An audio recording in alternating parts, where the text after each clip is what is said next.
Our goal in offering the NPR course curriculum is to support you as a sincere practitioner of prayer, as a teacher of the Siddur, and as a Shaliach Tzibur.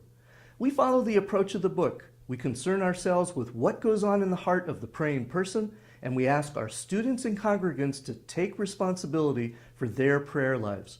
We think that this appeal to the prayer is critical in affecting change in the culture of prayer at our synagogues and schools. And since this is a ground-up approach, we believe that you, the leaders of your communities, are the best people to lead the effort. Of course, you can just take the book and teach it.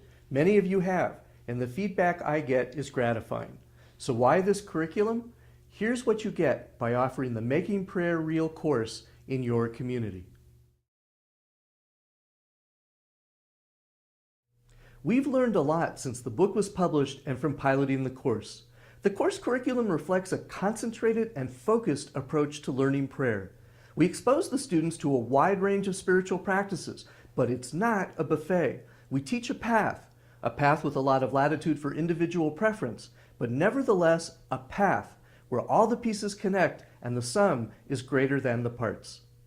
When you teach the Making Prayer Real course, you receive a detailed curriculum with videos, suggested activities, ideas for how to use the book in class, discussion topics, and most important, prayer exercises for you to lead.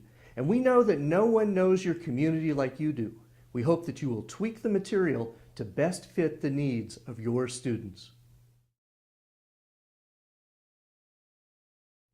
Unlike the book, we have now integrated the major units and themes of traditional Jewish prayer directly into our treatment on the spiritual dynamics of prayer. So when we teach gratitude, we teach Birkot HaShachar. When we teach yearning, we follow up with the Psalms in Psukei de Zimra.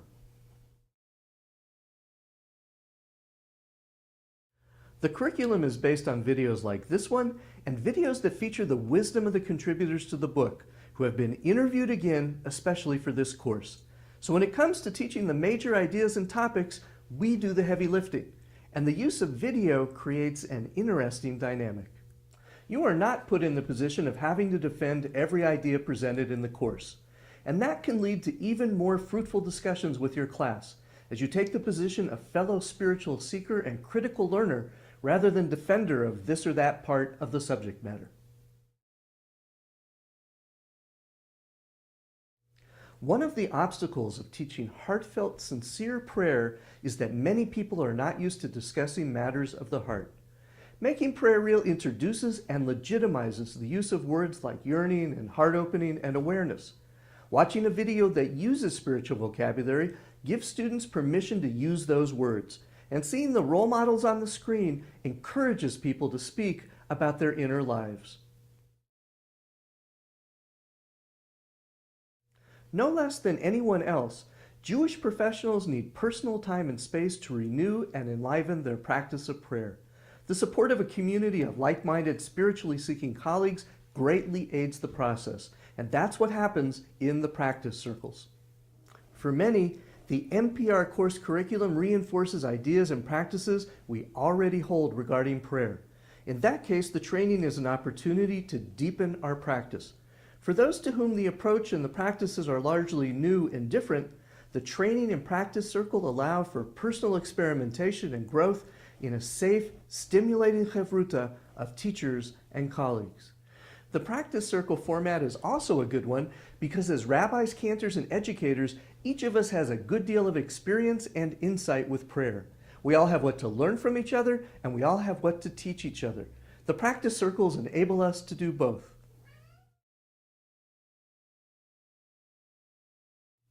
As the course is experiential, teaching the Making Prayer Real course curriculum requires the teachers role model the prayer practices that they will ask their students to try. The seminar and the practice circle allow participants to gain in-depth experience in those practices before they teach them in class.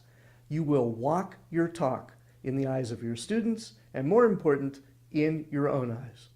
This is critical to us. We don't license the curriculum to anyone just because they have graduated from a seminary. We only want teachers who walk their talk, and we advertise this so that students know that they will not only have a learned teacher, they'll have a role model and a fellow spiritual seeker on the path of Jewish prayer. The support you receive for your personal prayer practice will be augmented by support for you as a teacher.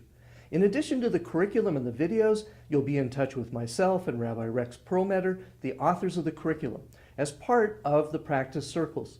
You'll share best practices with members of your practice circle, and Rex and I will share best practices from the other practice circles as well. We've vetted the curriculum in multiple pilot programs, and through the practice circles, we get constant feedback from people teaching the course. The curriculum isn't printed, it's on our website for you to download, and we constantly tweak it in response to teacher and student feedback. So when you teach the course a second time, you'll find an improved curriculum with updated materials. We compile our participants' comments, suggestions, and best practices on the website. So for every lesson, you'll not only have the curriculum, but in an edited, easy-to-use document, you'll have the Rashi on how to use it best.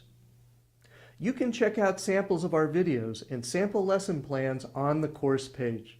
Thanks for watching, and please feel free to write me with any questions and concerns.